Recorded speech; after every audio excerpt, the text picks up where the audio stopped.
სიკვდილი მელოდება გთხოვთ რუსეთში ექსტრადირებისგან დამიცავით. ალექსანდრ ბანდიუკოვი ახლა კლინიკაშია და დახმარების მოლოდინშია. რუსეთის მოქალაქეს ჯერ მიანიჭეს, შემდეგ ჩამოართვეს სტატუსი, რომელიც საქართველოსდან რუსეთში ექსტრადიციისგან იცავდა. ბანდიუკოვი რუსეთის მოქალაქეა, ის გამოირჩეოდა ადგილობრივი მთავრობის მიმართ კრიტიკული პოზიციებით. ამის გამო ბანდიუკოვი აცხადებს, რომ აბსურდული ბრალდებებით დევნიან. საქართველოსდან რუსეთში ექსტრადიციის მანკიერ და არაადამიანურ პრაქტიკაზე საუბრობენ არასამთავრობო ორგანიზაციებში. შეშფოთებას გამოთქვამენ და მოუწოდებენ საქართველოს ხელისუფლებას არაადამიანური და სასტიკი მოპყრობის მოსალოდნელი მსხვერპლი დაიცვას. Если меня захотят вот так нагло и вообще, грубо говоря, вот перейдут через все, я объявлю голодовку. მე რუსეთში სიკვდილი მემუქრება. პირობას ვდებ, რომ თუ ყურადღებას არ მომაქცევენ, აქ მოვიკლავ თავს, არ დავლებ წამლებს და დავიწყებ შიმშილობას. ალექსანდრ ბანდიუკოვი უკვე 2 წელია ცდილობს აუხსნას ქართულ სამართალდამცავ უწყებებს, რომ მისი ექსტრადიციის საფუძველი არ არსებობს.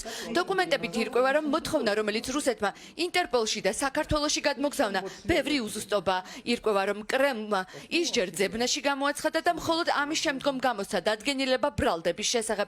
ამასთან ერთად, ყველა ოფიციალურ დოკუმენტში ბრალდების სხვადასხვა მუხლები ამითითებული, რაც ბანდიუკოვის თქმით პირდაპირ ნიშნავს, რომ ექსტრადირების შესახებ მოთხოვნა ყალბ დოკუმენტებს ეფუძნება. На это ушло почти 2 месяца. ეს დაწყებითი კლასების მათემატიკა და ლოგიკა. დახედეთ თარიღებს და სათაურებში მითითებულ მუხლებს. როცა პროკურორ თემურ ცინდელიანს ვერ შევაგნებინე, 10 აპრილს დოკუმენტები ინტერპოლს გადავუგზავნე. კომისიამ იმსჯელა და უკავშირდა რუსეთს. იქიდან მიიღო პასუხი.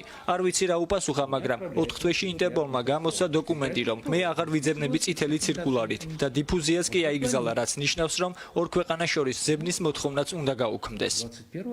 არ გაუქმებულა. ინტერპოლის დოკუმენტები ბანდიუკოვმა პროკურატურას გადაუგზავნა, საიდანაც წერილობით უთხრეს, რომ ამ დოკუმენტს მნიშვნელობა არ აქვს და მის ექსტრადირებას რუსეთი ითხოვს.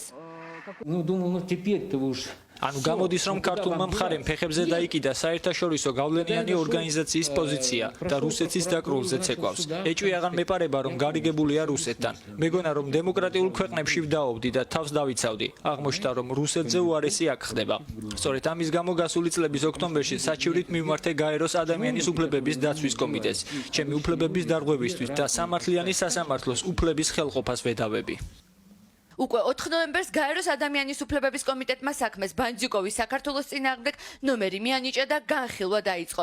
დოკუმენტში წერია, რომ ქართულ მხარეს უკვე მიმართა და 6 თვიან ვადაში, რომელიც 5 მარტს იწურება, პასუხი უნდა მიიღოს, თუმცა ქართულ მხარეს ჯერ არ უპასუხია. სამაგიეროდ მალევე უპასუხეს უარით ბანდიუკოვს, რომელმაც ჰუმანიტარული სტატუსის გაგრძელება მოითხოვა, რომელიც საექსტრადიციო პატიმრობიდან გათავისუფლების შემდეგ ჯანმრთელობის მძიმე მდგომარეობის გამო მიენიჭა. რუსეთიდან დევნილს პატიმრობა ყოფნისას საქართველოში გულზე 3 ოპერაცია ჩაუტარდა. სტატუსის მინიჭების შემდეგ, რომელსაც ვადა 14 თებერვალს ეწურება, მდგომარეობა კიდევ დამძიმდა. დეკემბერში კიდევ ერთი ინფარქტი გადაიტანა და გაგრძელებაზე უარის მიღების შემდგომ 2 დღეში ისევ გულის შეტევა დაემართა. Это гарантия от 19 года, который грузин. საიმიგრაციო სამსახურის ოფიცერმა მითხრა, რომ რუსეთისგან დიპლომატიური გარანტიები მიიღეს, რომ მის ჯანმრთელობას და სიცოცხლეს საფრთხე არ ემუქრება. დოკუმენტებს რომ ჩავხედე, გაირკვა, რომ ამ საბუთზე საქართველოს უზენაისმა სასამართლომ უკვე იმსჯელა და თქვა, რომ სანდო არაა. ეს წერია უზენაისის სასამართლოს გადაწყვეტილებაში. ეს ხომ განუკითხაობა. ამასთან ერთად საკასაციო პალატამ თქვა გადაწყვეტილებაში, რომ ექსტრადიციას არ ვექვემდებარები. სამოტივაციო და სარეზოლუციო ნაწილის თანახმად უნდა მომცეს იუსტიციის სამინისტრომ ბრძანება, რომ ექსტრადიცია არ შეიძლება. დღემდე არ მაქვს ეს განკარგულება, რომ ვითხოვ პასუხს არ მცემენ. გავასაჩივრეს სასამართლოში, მაინც არაფერი. ალექსანდრ ბანდიუკოვი ყვება, რომ მისი ჯანმრთელობის მდგომარეობა ჯერ კიდევ რუსეთში გაუარეს და როდესაც რეჟიმის მორჩილმა პოლიციამ ჯერ სახლში ცოლთან ერთად სცემა და შემდგომ იზოლატორში აწამა. თუმცა მდგომარეობა გაუარეს და ქართველი ძალოვანების გამო, რომლებსაც არაადამიანურ მოპყრობაში ოფიციალურად ცდებს ბრალს. ახლა ის საზოგადოების და ელჩების დახმარებას ითხოვს. Обращаясь к послам, чтобы они не были безучастны. Посол მოკვდები აქ, სადაც სოლი დამიტირებს და არა რუსეთის ნაგავსაყრელზე. მიმართავ დიპლომატიურ კორპუსს, ამერიკის მთავრობას. მიშველეთ, თორემ პასუხისმგებელი საქართველოს ხელისუფლება იქნება.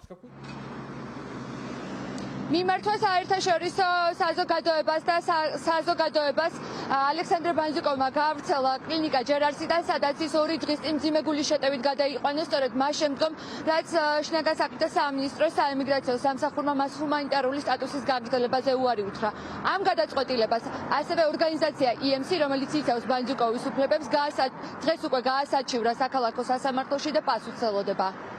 Поступите по справедливости. გთხოვთ გამოიჩინოთ ყურადღება ამ ადამიანის მიმართ. ის პატიოსანი ადამიანია. გვეყო რაც რუსეთში გვაწამეს. არა ადამიანურად მოგვექცნენ. აქაც იგივეს ნუ გაიმეორებთ. აშკარა ლოიალობა რუსეთის ფედერაციის მიმართ.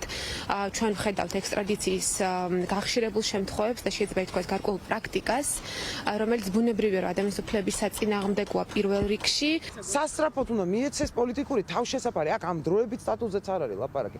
ან თუ ქართული სახელმწიფო ვართ, ისეთი უკვე სასირცხვილო ქვეყანა, სადაც პოლიტიკურ ვერ ბედავენ რომ მისცენ, ეს ადამიანი რომ გადავარჩინოთ, საზღვარი მაინც გაუხსნა და წავა სხვა ქვეყანაში.